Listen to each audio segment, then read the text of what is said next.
一阵狂风瞬间将工厂外墙吹飞，就连天花板、屋顶也四散一地。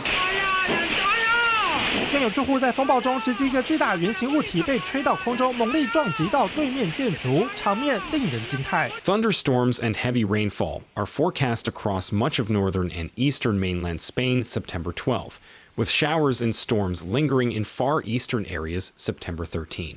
西班牙东部以及北部地区12号遭受极端暴雨侵袭，有轿车受到暴风影响，其中一个轮胎卡在排水沟，不料不到1个星期，不仅豪雨再度回归，这次还多了冰雹。On Sunday, a severe hailstorm hit the Requena-Utiel region in Valencia province, potentially damaging crops.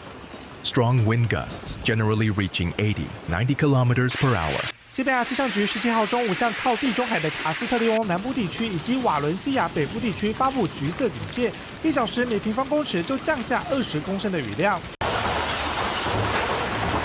有民众躲在家里直击窗户外的游泳池，水面激起巨大水花，一颗颗冰雹宛如碎石，直接从空中往下坠落。被困在道路上的车辆、挡风玻璃，甚至还被砸出裂痕。The 112 emergency telephone number has responded to more than 28 incidents related to the ongoing weather episode.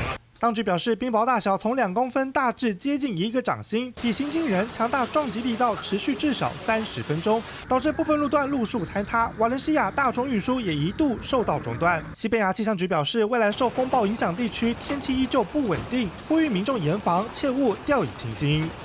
三立新闻谢天豪报道。